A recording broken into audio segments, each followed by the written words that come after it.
Topic is nutrition in human being. तो इस topic के अंदर जो हमने डिटेल लेकर जाना, डिटेल पढ़ना है, वो पढ़ना है डाइजेस्टिव सिस्टम इन ह्यूमन्स, कि ह्यूमन बीइंग के अंदर जो डाइजेशन हो रही है वो कैसे हो रही है, किस तरह से हो रही है। ठीक है, तो अगर मैं न्यूट्रिशन इन ह्यूमन की बात करूं, जो ह्यूमन बीइंग्स होते हैं वो होते हैं ओमनिवोर्स। ओमनिवोर्स का मतलब होता है ऐसे एनिमल्स जो क्या करते हैं, प्लांट्स भी खा लेते हैं एज वेल एज एनिमल भी खा लेते हैं। तो जो ह्यूमन है वो प्लांट भी खा लेते हैं और एनिमल भी खा लेते हैं। तो ये एग्जाम्पल होगी हमारे पास ओमनिवोर्स की। ठीक है, अगर मैं डाइजेस्टिव सिस्टम की बात करूं ह्यूमन बीइंग के अंदर, तो डाइजेस्टिव सिस्टम किसका बना हुआ है, एलिमेंट्री कैनाल का प्लस डाइजेस्टिव ग्लैंड्स का। तो डाइजेस्टिव में जो रोल अदा कर रहे हैं वो कौन कौन कर रहे हैं, एलिमेंट्री कैनाल कर रहे हैं और डाइजेस्टिव ग्लैंड्स कर रहे हैं। तो एलिमेंट्री कैनाल क्या होते हैं, एलिमेंट्री कैनाल एक लॉन्ग ट्यूब होती है जो कहाँ से स्टार्ट होते हैं, माउथ से स्टार्ट होते हैं और एनस पे उनका लास्ट पार्ट होता है। तो देखते हैं माउथ से एनस तक के बीच में जो ऑर्गन आ रहे हैं जो डाइजेस्टिव सिस्टम में पार्टिसिपेट कर रहे हैं वो कौन कौन से हैं।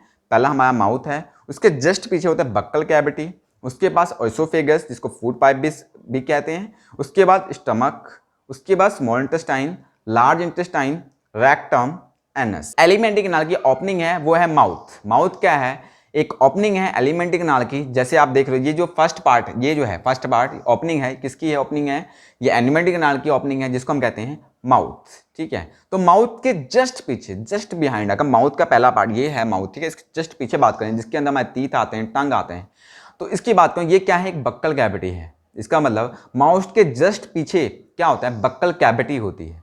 ठीक है, जैसे फॉर एग्जांपल हम लोग कंडीशन ले लेते हैं यहाँ पे, जैसे हम स्कूल में बैठे होते हैं। ठीक है, जैसे हम स्कूल में बैठे होते हैं, स्कूल में क्या होता है, हम सुबह से स्कूल जाते हैं, उसके बाद ब्रेक होती है, ब्रेक में हम थोड़ा खाना खाते हैं और छुट्टी टाइम तक क्या होता है, छुट्टी टाइम तक क्या होता है, बल्कि हमें भूख लग जाती है, बहुत ज़ोर से भूख लग जाती है और हमारी एनर्जी बहुत ही डाउन होने लग जाती है। ठीक है, तो डाउन लग जाती है, जैसे हम घर आते हैं अपना बस्ता रखते हैं एक साइड और उसके बाद कहते हैं खाना दो जल्दी से, और जैसे हम खाना की पहली बाइट मुंह में डालते हैं हमें कैसा फील होता है, एनर्जेटिक फील होता है। आपने देखा होगा जब आपको बहुत ज़ोर से भूख लगी होती है, आपकी एनर्जी बहुत डाउन होती है और जैसे आप पहली बाइट खाते हो आपके अंदर क्या आती है, बहुत सी एनर्जी रिलीज़ होने लग जाती है। तो एनर्जी रिलीज़ होने का कारण कैसा है, अगर वैसे बात करूँ तो डाइजेशन में कितना टाइम लगता है, तो 3 घंटे लगता है।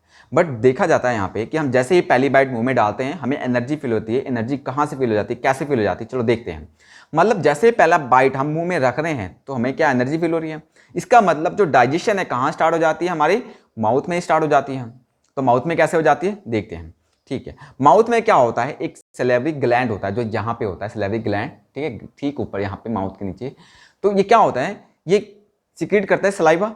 सलाइवा का जो कंटेंट है जो सिक्रीट करता है वो 1/2 लीटर से लेकर 1.5 लीटर पर डे सिक्रीट करता है हमारा सलाइवरी ग्लैंड। ठीक है, और इसकी जो मैं बात, एंजाइम है जिसका नाम है सैलिवरी अमाइलेज। तो इसके बहुत सारे फंक्शंस हमारी बॉडी में। तो पहला फंक्शन मैं आपको बताना स्टार्ट करता हूँ। तो जो हमारे बड़े घर में होते हैं, ठीक है, वो हमें हमेशा अक्सर बताते हैं, हमारे टीचर्स हमें अक्सर गाइड करते हैं कि जब खाना खाते हो तो आप उसको चबा कर खाओ और ध्यानपूर्वक खाओ। चबा कर खाने का मतलब क्या होता है कि जो सलाइवा है वो सही से खाने में मिक्स हो जाए। तो सलाइवे को सही से खाने में मिक्स क्यों करना पड़ता है, इसको देखते हैं हम। देखो, जो सलाइवा होता है उसके पास ऐसी प्रॉपर्टी होती है कि वो क्या करता है, कीटाणुओं को मार देता है, माइक्रो ऑर्गेनिज्म को मार देता है। जैसे मैं अभी आपसे बात कर रहा हूँ, बाहर की चीज़ें हम लोग खाते हैं उस पर कितने माइक्रो ऑर्गेनिज्म हैं। अभी मैं बात करूँ हमारे इन्वायरमेंट में कितने माइक्रो घूम रहे हैं, हमारे माउथ में जा रहे हैं। ठीक है, बट हम बीमार नहीं होते हैं। जितने भी कीटाणु हमारे माउथ में एंटर करते हैं, जैसे उस सलाइवे के कॉन्टैक्ट में आते हैं वो क्या हो जाते हैं, किल होने लग जाते हैं। उसके बाद पहली जो प्रॉपर्टी रही ये रही कि ये करता है हमारे जर्म्स को मार देता है। सेकंड, डेंटल कैरिज से बचाता है, जो हमारे दांत हैं, दांत को खराब होने से भी सलाइवा जो है वो बचाते हैं। उसके बाद जो मोस्ट इंपॉर्टेंट है वो ये है कि जैसे हम पहली बाइट मुंह में खा रहे हैं, ठीक है, हमें एनर्जी मिल रही है। एनर्जी कैसे मिल रही है, खाने के अंदर जो भी स्टार्च कंटेंट है, जो भी स्टार्च कंटेंट है, जैसे कंडीशन बता देता हूँ मैं आपको। अभी हम खा लेते हैं, दूध पी लेते हैं, दाल रोटी खा लेते हैं। ठीक है, देखो जो रोटी है उसमें क्या कंटेंट ज़्यादा है, कार्बोहाइड्रेट का, मतलब स्टार्च कंटेंट ज़्यादा है उसके अंदर। प्रोटीन के अंदर दाल के अंदर जो है वो प्रोटीन कंटेंट ज़्यादा है, और जो दूध है उसके अंदर हम लोग मानते हैं फैट की कंटेंट ज़्यादा है। ठीक है, उसके बाद जैसे ही जो स्टार्च है हमारे सलाइवा के कॉन्टैक्ट में आता है, जो सलाइवी अमाइलेज है उसको क्या करता है, डाइजेस्ट कर लेता है, जिससे हमें क्या होता है, एनर्जी फील होती है। स्टार्च को हम लोग क्या कहते हैं, एनर्जी गिविंग फूड भी कहते हैं। अभी हमने देखा कि हमारे माउथ में क्या डाइजेस्ट हो रहा है, स्टार्च डाइजेस्ट हो जाता है। स्टार्च को डाइजेस्ट होने के बाद जो खाना है अभी तक तो हमारे मुंह में था, अब कहाँ पे जाएगा वो, ऑयसोफेगस के थ्रू होते हुए हमारे स्टमक में जाएगा। जो सेकंड पार्ट हमारे एलिमेंट्री कैनाल का जिसको हम कहते हैं ऑयसोफेगस, इसका दूसरा नाम क्या है, फूड पाइप भी। तो ये क्या होता है, एक मस्कुलर ट्यूब होती है, एक मस्कुलर ट्यूब होती है जिसका जो लेंथ की बात करें तो ये 25 सेंटीमीटर लॉन्ग होता है। जैसे 30 सेंटीमीटर स्केल होता है उससे 5 सेंटीमीटर कम होता है, 25 सेंटीमीटर की लेंथ होती है। ऑसोफेगस क्या होता है, इसका कोई डाइजेशन में रोल नहीं है, बट ये क्या करता है, ये जो खाना है, ठीक है, खाना है, जो फूड है जो हमने खाया है वो जो माउथ से लेकर स्टमक तक पहुंचाने का काम करेगा, ठीक है। जो ऑसोफेगस एक मस्कुलर ट्यूब जैसी स्ट्रक्चर होती है इसकी, और इसकी जो लेंथ की बात करूँ तो 25 सेंटीमीटर ये लॉन्ग होती है, ठीक है। 30 सेंटीमीटर का स्केल होता है, उसे आप 5 सेंटीमीटर कर लो तो आपके अराउंड थोड़ा सा आ जाता है। 25 सेंटीमीटर जो है इसकी लेंथ होती है। अगर खाना जो है फूड है, जैसे हम लोग फूड खाते हैं, फूड खाने के बाद जो खाना खा रहे हैं वो बोलस बन जाता है। बोलस मतलब छोटे छोटे गोले गोले बन के हम लोग निगलते हैं, ठीक है, बोलस जिसको हम कहते हैं बोलस, ठीक है। तो वो बोलस जो है गोल गोल बन जाते हैं, ठीक है, वो हमारे फूड पाइप के अंदर जाते हैं, मतलब ऑसोफेगस के अंदर जाते हैं, वहाँ से नीचे जाते हैं, किस मूवमेंट से जाते हैं, उस मूवमेंट को कहते हैं हम लोग पेरिस्टाल्टिक मूवमेंट। खाना डायरेक्ट सीधा ये नहीं कि हमने ऊपर से डाला ऐसे मुंह में और सीधा जाके हमारे स्टमक में गिर गया, ऐसा नहीं होता है। वो क्या होता है, एक मूवमेंट के थ्रू जाते हैं जिसको हम कहते हैं पेरिस्टाल्टिक मूवमेंट। तो पेरिस्टाल्टिक मूवमेंट क्या होता है, जैसे इसको समझेंगे, जैसे फॉर एग्जांपल मैं एक पाइप लेता हूँ, पानी की पाइप, उसके अंदर कोई मैं सॉलिड चीज डाल देता हूँ गोल से, ठीक है, और जिसमें फंस जाए थोड़ा सा। उसके बाद अगर मैं पाइप को ऊपर से दबाऊंगा तो सॉलिड क्या होगा, वो जो बोल डाली मैंने वो नीचे खिसक जाएगी, फिर मैंने नीचे से दबाना, फिर खिसक जानी, फिर इसके नीचे दबाना, फिर नीचे खिसक जानी है। तो ऐसी मूवमेंट को हम कहते हैं पेरिस्टाल्टिक मूवमेंट। ऐसे ही हमारे ऑसोफेगस के अंदर होता है, मतलब ऐसे ऐसे मूवमेंट होती है, वेव लाइक मूवमेंट होती है, ठीक है, वेव की तरह मूवमेंट होगी जिसके अंदर फूड क्या होगा, आगे आगे खिसकता हुआ जाएगा और हमारे स्टमक में पहुंच जाएगा, जिसको कहते हैं पेरिस्टाल्टिक मूवमेंट। अभी हमने देखा कि हमारी जो ऑसोफेगस है उसके अंदर कोई डाइजेशन नहीं हो रही है। अब देखते हैं हम लोग स्टमक। अब खाना कहाँ पे आ गया, माउथ के बाद ऑसोफेगस, ऑसोफेगस के बाद स्टमक में आ गया। अगर मैं स्टमक की बात करें तो स्टमक क्या होता है, एक बैग लाइक स्ट्रक्चर होता है। बैग क्या होता है, जिसके अंदर हम सारी चीज़ें भर के रखते हैं। वैसे ही हमारी बॉडी के अंदर जो फूड है जो हम खा रहे हैं वो सारा किसके अंदर भर के रखना है, हमने स्टमक के अंदर भर के रखना है। जैसे कि इसका अभी मैंने बताया आपको, बैग लाइक स्ट्रक्चर होती है, ठीक है। और स्टमक के अंदर जो खाना होता है वो अराउंड 3 आवर्स तक हमारे स्टमक में रहता है। और यहाँ पे रह के करता क्या है वो, जैसे आप मिक्सी मशीन में देखो, हमको मसाला वगैरह पीसते हैं या कुछ जूस वगैरह बनाते हैं, उसको चलाते हैं, अब वो क्या करता है, सारे कंटेंट को मिक्स कर देता है, यूनिफॉर्मली मिक्स कर देता है। इसी तरह जो हमारे स्टमक में है, हमने मान लो दाल खाई, रोटी खाई, दूध खाया, इन सभी को क्या करेगा, एक पेस्ट सा बना देगा, मिक्स कर देगा। और उसके बाद यहाँ पे अभी हम देखते हैं कि हमारे स्टमक में कुछ डाइजेस्टिव एंजाइम्स जूस रिलीज होंगे जो इस खाने में मिक्स होने हैं। तो ये कब होगा, जब हमारे स्टमक में खाना आएगा और वो चर्न होगा, वहाँ पे मिक्सी मशीन की तरह वो घूमेगा वहाँ पे, कितने 3 घंटे तक खाना यहाँ पे रहेगा। उसके बाद सिर्फ रहेगा ही नहीं, यहाँ पे रहने के बाद जो स्टमक है, स्टमक की जो वॉल्स होती हैं वो यहाँ पे 3 एंजाइम्स रिलीज करने वाली हैं, 3 जूस रिलीज करने वाली हैं, जिसका पहला नाम है mucus, second is hydrochloric acid, और लास्ट वन इज एक डाइजेस्टिव एंजाइम्स है जिसका नाम है पेप्सिन। वन बाय वन इसको डिस्कस करते हैं, इसके जो डाइजेस्टिव जूस हैं इसके डिस्कस करते हैं फंक्शंस क्या क्या हैं। तो पहला फंक्शन डिस्कस करते हैं HCl का, कि क्या रोल है। तो HCl का पहला रोल देखें, जो HCl का pH होता है बच्चों, वो होता है 1.5 से लेकर 3.5 pH, ठीक है, 3.5 तक होता है। ये हाईली एसिडिक होता है। मतलब अगर मैं HCl की बात करूँ कि अगर वैसे ही HCl हमारे कपड़े पे गिर जाए, हमारे हाथों पे गिर जाए, तो ये क्या करता है, हमारे हाथों को, कपड़ों को सड़ा सकता है, जल जाते हैं। इवन हमारे हाथ या कपड़े की बात नहीं कर रहा मैं, मेटल को भी, अगर मेटल के ऊपर भी अगर एसिड को गिराते हैं तो इवन मेटल भी खराब हो जाते हैं। बट हमारा स्टमक इसको रिलीज करता है। हमारा स्टमक रिलीज खराब क्यों नहीं होता, ये क्वेश्चन हमारे दिमाग में आता है। तो हमारा स्टमक इस खराब इसलिए नहीं होता है क्योंकि वहाँ पे एक अलग एंजाइम रिलीज हो रहा है, जैसे म्यूकस। इसकी स्टडी हम लोग आगे करते हैं। उसके बाद जो HCl है वो क्या करेगा, सेकंड काम, अगर मैं फंक्शंस की बात करूँ, HCl जैसे अभी हमने कोई चीज़ खा ली, कंटेंट खा लिया, उसके ना जर्म्स थे, हमने सही से चबा कर नहीं खाया, जर्म्स नहीं मरे, हमारे स्टमक में पहुँच गए, ठीक है। अब यहाँ पे क्या रिलीज हो रहा है, HCl क्या करेगा, उन जर्म्स को जला देगा क्योंकि हाईली एसिडिक है, और वहाँ पे क्या करेगा, उसको किल कर देगा। सेकंड, ये क्या करेगा, हमारे जो स्टमक में है जो मीडियम है खाने का, वो कैसे कर देगा, एसिडिक मीडियम बना देगा। सारा खाना कैसे कर देगा, एसिडिक कर देगा। जैसे फॉर एग्जाम्पल कभी आपको वॉमिटिंग आती है तो आपको कैसे खट्टा सा फील होता है, तो वो मतलब जो फूड है वो स्टमक से बाहर आ रहा है। स्टमक से बाहर आने का मतलब क्या है कि हमारे स्टमक में क्या है, एसिड रिलीज हो रहे हैं। इसकी वजह से क्या है कि वो खाना कैसा है, एसिडिक है। तो हमें वहाँ से भी पता लग जाता है कि हमारा स्टमक क्या है, रिलीज हो रहा है, एसिड रिलीज हो रहा है। अब ऐसी सेकंड बात करूँ, जो हमारी मैंने बात की 3 एंजाइम्स की, तो लास्ट वन में पेप्सिन की बात की थी। तो पेप्सिनोजन है वो कैसा होता है, इनएक्टिव फॉर्म में है, हमारी बॉडी में तो है, हमारे स्टमक में तो है, रिलीज हो रहा है, बट वो इनएक्टिवेट है। वो कोई काम नहीं कर पाएगा। कब तक नहीं कर पाएगा, जब तक उसको एक्टिवेट ना किया जाए। एक्टिवेट करेगा कौन, HCl। जब हमारा स्टमक एसिड रिलीज करेगा तो जो पेप्सिनोजन है वो एक्टिवेट हो जाएगा, किसमें, पेप्सिन में, जो क्या काम करेगा, प्रोटीन को डाइजेस्ट करने में मदद करेगा। रोल ऑफ म्यूकस की बात करते हैं। म्यूकस क्या है, हमारे जो स्टमक की वॉल है ना, जैसे हम स्टमक की वॉल है वहाँ पे सिक्रीट होता है।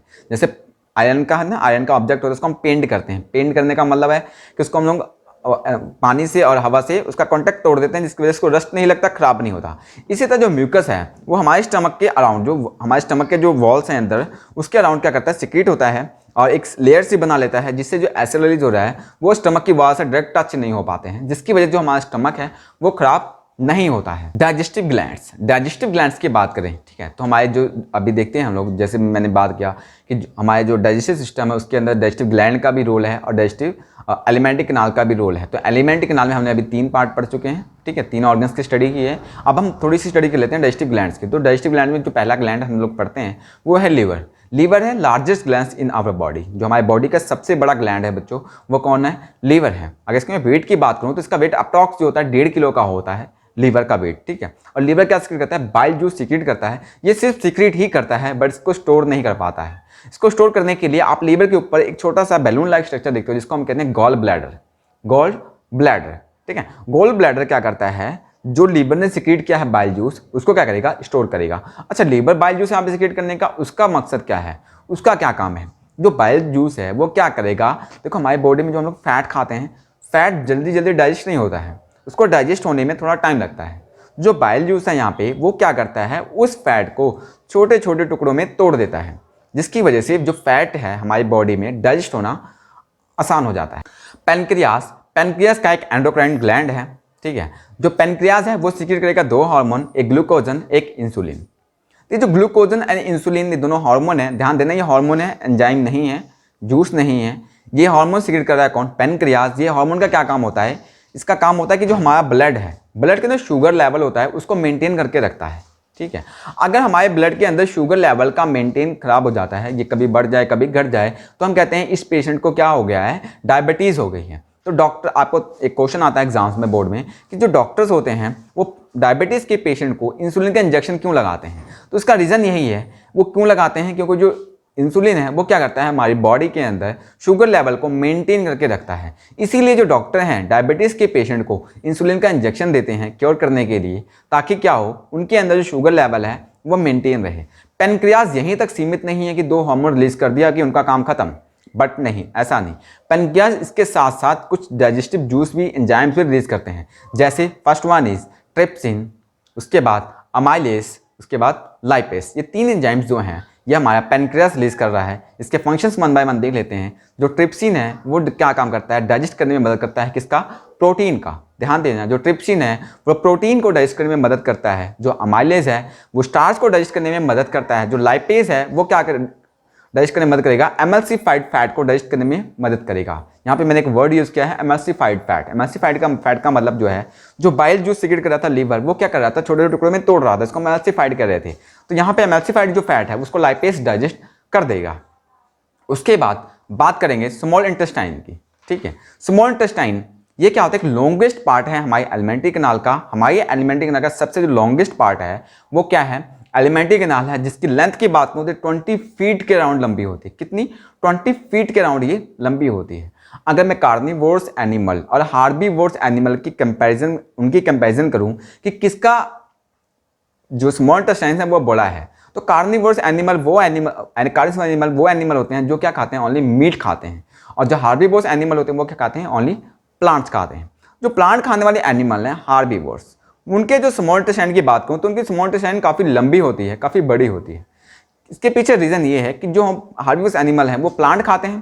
प्लांट में क्या होता है, सेलुलोज होता है। सेलुलोज को हमारा बॉडी डाइजेस्ट सही से नहीं कर पाता है, इसीलिए उसको डाइजेस्ट करने के लिए उसकी लंबी पाइप से गुजरना पड़ता है। इसीलिए यही रीज़न है कि जो स्मॉल इंटेस्टाइन है जो हार्बीवोरस एनिमल का है वो बड़ा होता है। अगर मैं कार्निवोरस एनिमल की बात करूँ जैसे लायन वगैरह का, तो उनका जो स्मॉल इंटेस्टाइन है वो काफ़ी छोटा होता है, ठीक है, एज़ कम्पेयर टू हार्बीवोरस। अगर मैं वैसे बात करूँ मीट, इसीलिए जो मीट जो खाते हैं वो क्या होता है, जल्दी डाइजेस्ट हो जाता है, जल्दी फास्टली डाइजेस्ट हो जाता है। क्यों डाइजेस्ट हो जाता है, क्योंकि इसके अंदर कोई सेलुलोज नहीं है जिससे हमारी बॉडी को उसको डाइजेस्ट करना आसान होता है। उसके बाद हमारे स्मॉल इंटेस्टाइन में फिंगर लाइक प्रोजेक्शंस होती हैं, स्मॉल फिंगर लाइक प्रोजेक्शन होती हैं, जैसे आप डायग्राम में देख रहे हो। इसको कहते हैं विली, इसको कहते हैं विली कहते हैं। और विली क्या करता है, ये इंक्रीज करता है surface area of absorption of digested food. देखो जो हमारा फूड है वो सारा डाइजेस्ट हो गया है, उसके बाद उसकी असिमिलेशन होती है, उसकी ब्लड में मिक्स होना है, अब्जॉर्ब होना है। तो विली क्या करेगा, विली के अराउंड बहुत सारी ब्लड कैपिलरीज होती हैं जो क्या करता है, डाइजेस्ट फूड को ऑब्जॉर्ब करता है। तो विली क्या है, सरफेस एरिया बढ़ा देता है कि ज़्यादा से ज़्यादा जो फूड है, वो जो डाइजेस्टेड फूड है उसकी ऑब्जॉर्प्शन हो जाए। उसके बाद लार्ज इंटेस्टाइन की बात आती है। जो लार्ज इंटेस्टाइन है वो 5 फीट के अराउंड लंबी होती है।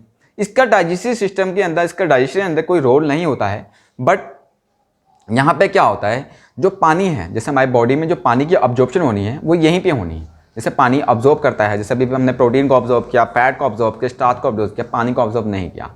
जो हमारी बॉडी में मान लो एक्सेस में वाटर है, ठीक है, तो वो तो जाने देगा। अगर पानी की कमी है तो ये क्या करता है, जो लार्ज इंटेस्टाइन है वहाँ पे जो विटामिन हैं, जो पानी है, वाटर कंटेंट है, उसको क्या करेगा, वहाँ पे ऑब्जॉर्ब होने हैं। कहाँ पे, लार्ज इंटेस्टाइन के अंदर। इसके अंदर कोई प्रोटीन का डाइजेस्ट नहीं होनी है, इसके अंदर कोई स्टार्च का डाइजेस्ट नहीं होना है, ठीक है, इसका कोई फैट का डाइजेशन नहीं होनी है। जो लार्ज इंटेस्टाइन का फंक्शन क्या है, उसका जो फंक्शन है वो क्या करता है, पानी को ऑब्जॉर्ब करता है और कुछ विटामिन को ऑब्जॉर्ब करता है, ठीक है। और लार्ज इंटेस्टाइन के अंदर हमारे लार्ज इंटेस्टाइन में काफ़ी यूजफुल माइक्रो ऑर्गेनिज्म रहते हैं जो कि क्या काम कर रहे हैं, यहाँ पे विटामिन वगैरह को बनाने में काम कर रहे हैं, जो यहाँ पे ऑब्जॉर्ब हो जाएंगे। उसके बाद आते हैं बात रेक्टम की।